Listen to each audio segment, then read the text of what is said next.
뉴저지 연방 하원 의원에 도전하는 로이조 후보가 오늘 한인사회와 토론회 시간을 가졌습니다. 뉴욕 한인회와 퀸즈보로 커뮤니티 칼리지가 종군 위안부 디지털 전시회를 위해 힘을 모았습니다. 재외동포를 대상으로 한 설문조사에서 재외공간의 동포 보호 정책에 대한 만족도가 낮은 것으로 조사됐습니다. 박관용 전 한국 국회의장이 글렌데일 위안부 소녀상을 폄하하는 발언을 했다며 논란이 일고 있습니다. 퀸즈 지역에서 대대적인 불법 주택 개조 단속이 전개되고 있습니다. 이상은 이 시각 주요 뉴스입니다. 여러분 안녕하십니까? KBN 뉴스입니다. 뉴저지 연방 하원 의원에 도전하는 로이조 후보가 오늘 한인사회와 토론회 시간을 가졌습니다. 조 후보는 경제와 이민, 사회 복지 분야 전문 패널들과 가진 토론에서 자신의 선거 공약을 자세히 설명하고 본선거에서의 승리를 자신했습니다. 주성훈 기자가 보도합니다. 오늘 오전 뉴저지 티넥에 위치한 나비박물관. 본선거를 닷새 앞두고 민주당의 로이조 뉴저지 연방 하원의원 후보가 한인사회와 공개 토론회를 벌였습니다. 경제와 이민, 사회, 복지 분야 전문가로 구성된 4명의 패널들은 약 1시간 30분 동안 한인사회 현안 등을 질문하며 조 후보의 선거 공약을 들었습니다. 뉴저지 경제인 협회장은 한인 소상인 경영주들에게 직접적인 경제적 손실을 줄 수 있는 최저임금 인상 추진에 대한 의견을 물었고, 이에 조 후보는 장기적 안목으로 볼 땐 반드시 필요하다고 답했습니다. But there's other ways to support small businesses. Tax incentives, creative federal tax incentives that will generate growth. But what we also have to focus upon is how can we make sure that the consumer class has money in their pockets to spend money and reinvest that money into the economy. 현재 체류 중인 포괄적 이민 개혁법에 대해서는 미국 경제의 튼튼한 인프라 구축을 위해서는 능력 있는 이민자들이 미국 사회에 정착할 수 있도록 해야 한다고 답했습니다. We need those high-skilled workers to compete and make American businesses stronger and more globally competitive. Because we do not have the low-wage American workers who are willing to do the work. We have parts of the country that are rural, that have farmland, and they need low-wage workers. 로이조 후보는 또 지역 주민들의 민심을 정치에 반영하겠다고도 밝혔습니다. I will be able to have a big platform, and I will go down to Washington, D.C. And even though I'm a freshman, I will fight, and I will work with Republicans, and I will work to aggressively get federal funding invested into our community, into our congressional district. 재정 부족으로 인한 노후 보장과 의료 혜택 축소 우려에 대해서는 정부를 설득해 이를 막도록 최선을 다하겠다고 강조했습니다. 한편 이날 공개 토론은 상대 후보인 스캇 가렛 현 의원도 참석기로 하였으나 토론의 하루 전날 일방적으로 불참을 통보해와 두 후보 간의 열띤 토론을 기대했던 한인들에게 아쉬움을 남겼습니다. KBN 뉴스 주성훈입니다.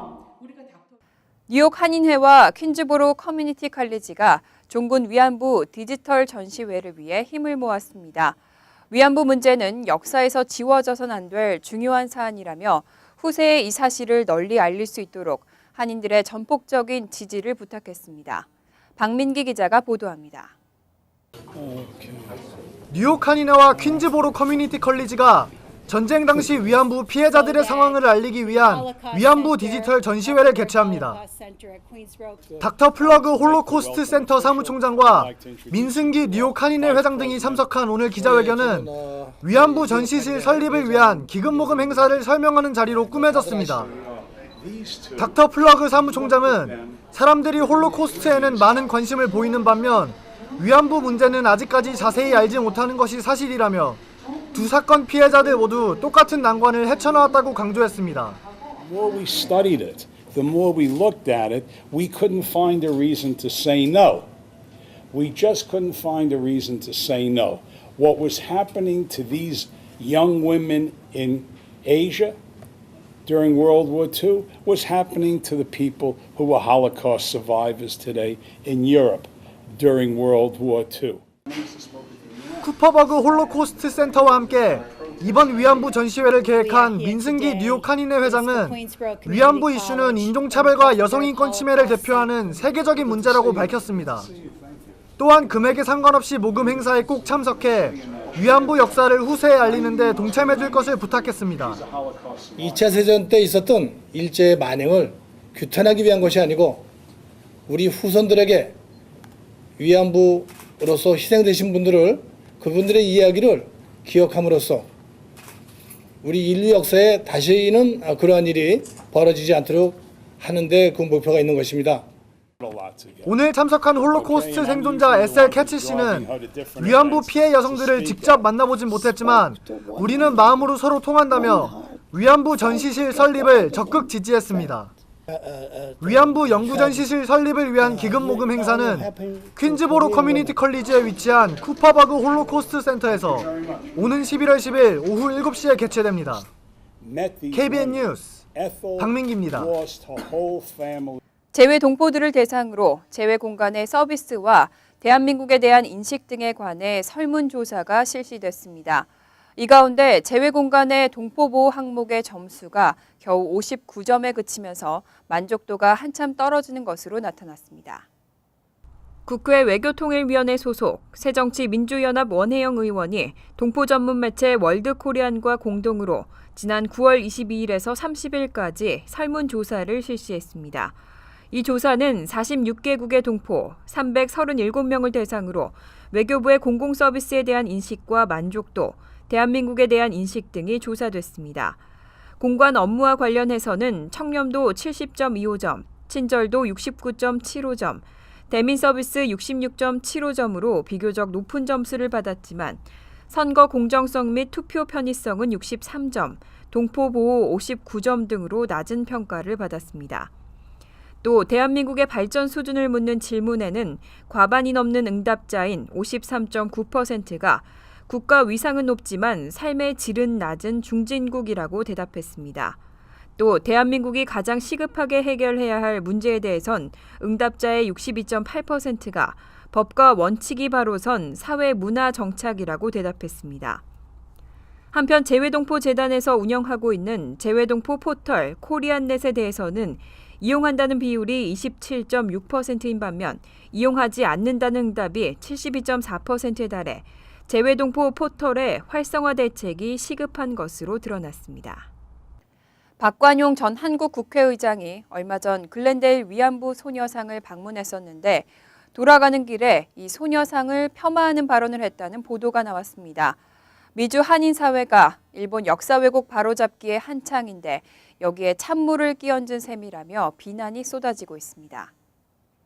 가주 한미포럼과 월드코리아는 박관용 전 의장이 지난 25일 미주 한인회 총연합회 관계자 및 한인 2세 차세대 참가자들과 글렌데일 평화의 소녀상을 단체 방문하고 돌아오는 버스 안에서 소녀상 건립이 한일 관계를 악화시킬 뿐 개선에는 도움이 되지 않는다는 공개 입장을 밝혔다고 보도했습니다.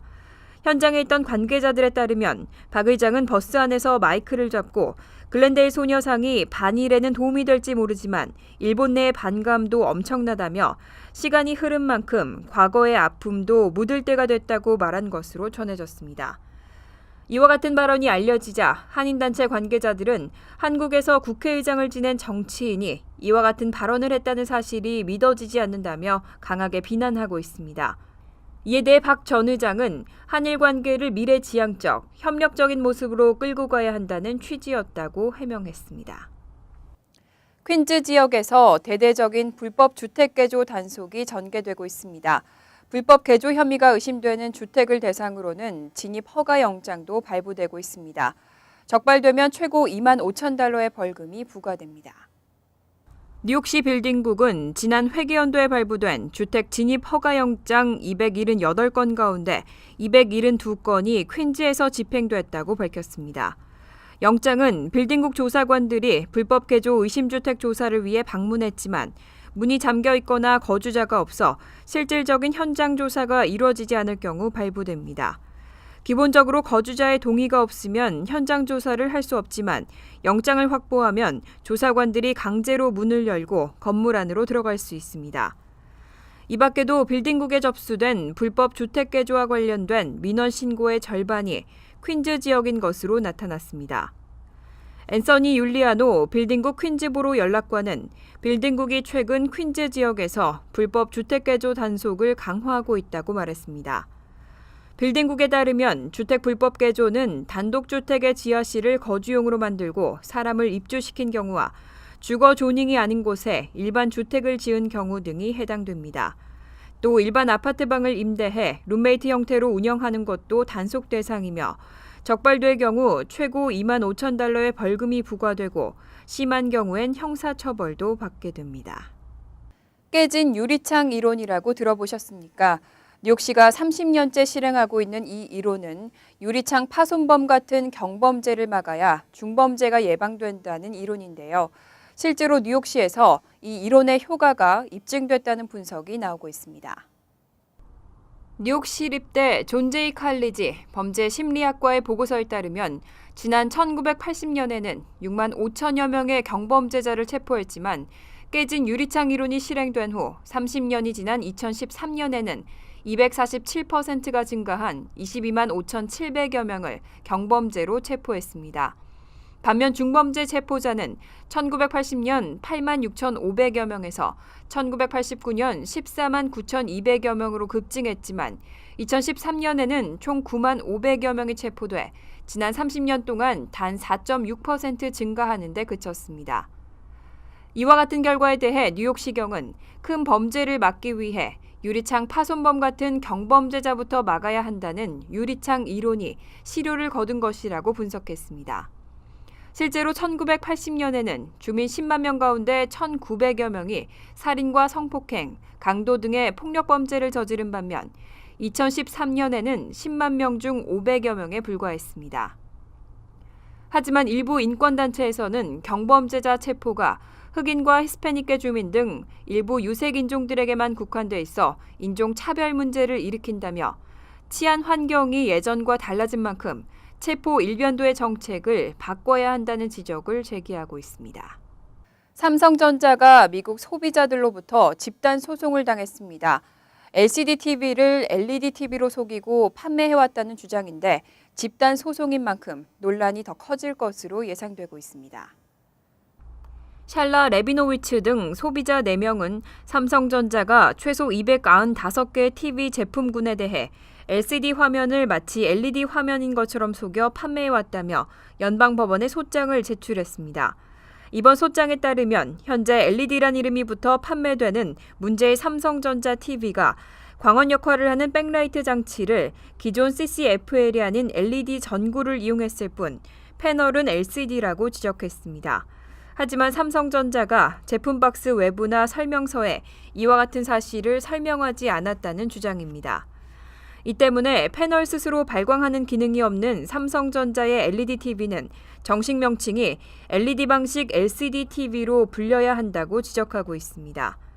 진짜 LED TV는 패널 자체가 LED 전구들로 이루어져 스스로 발광해야 한다는 주장입니다. 실제로 원고 측이 주장하는 진정한 의미의 LED TV는 현재 OLED라는 이름으로 고가에 판매되고 있습니다. 한편 전문가들은 이번 소송이 집단 소송 형식이라며 향후 결과에 따라 해당 TV를 구입한 소비자들도 보상받을 수 있다고 설명했습니다. 이상으로 KBN 뉴스를 마칩니다. KBN과 함께 즐거운 저녁 되시기 바랍니다.